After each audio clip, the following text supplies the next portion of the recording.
Church family, Pastor Reagan here. I wanted to share a message with you. I'm calling it Who is Waiting at the Well for You.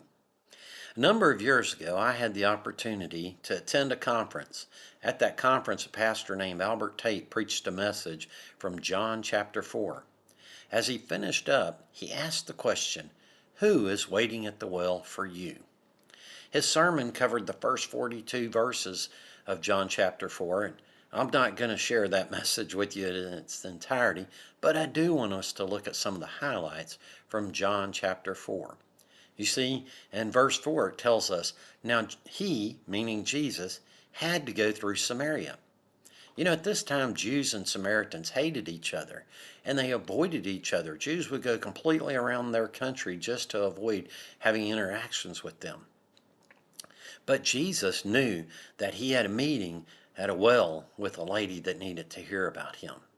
And so he didn't avoid the cultural challenges of his day.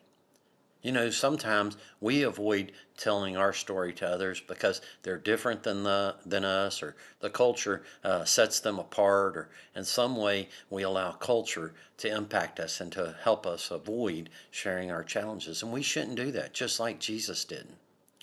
So Jesus goes through Samaria with his disciples, and he comes to a well, and he sends his disciples into town. And while he's there alone, a woman comes out from the village by herself. Now, that's an interesting thing because it was a social event to go to the well, and so the fact that she came alone meant that she either didn't want to socialize with them or the other ladies in town didn't want to socialize with her. And we figure this out as the story continues. You see in verse 16, Jesus calls out her sin. He said to her, he told her, go, call your husband and come back. Well, she said, I don't have a husband. And in verses 19 through 20, she went on, continued talking, and she tried to deflect what Jesus was saying to her.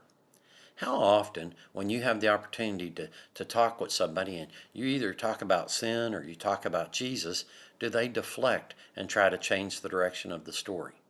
It's a natural response, but don't let that distract you from sharing the love of Jesus with others.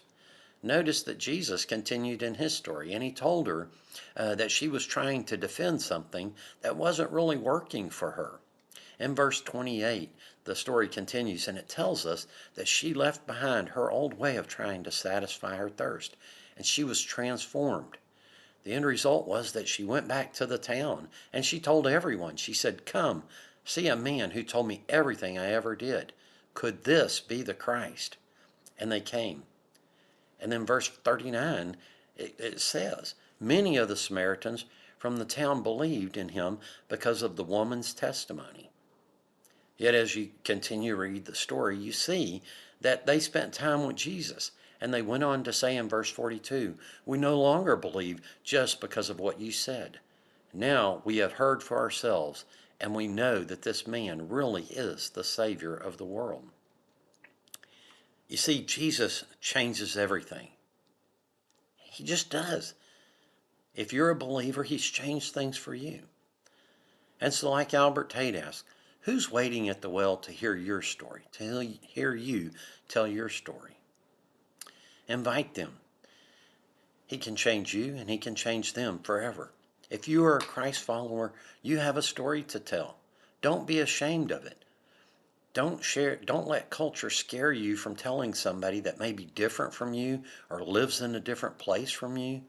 Don't let culture tell you not to do it. Please don't miss this opportunity to be a blessing. I told you that while Jesus was talking with this lady, his disciples had gone to town to get food. Well, the story goes on, and it says that the disciples came back and they shared with Jesus that they had food. Jesus responded to them in verse 34 through 38, basically saying that what he had experienced while they were away satisfied him more than any food could ever do.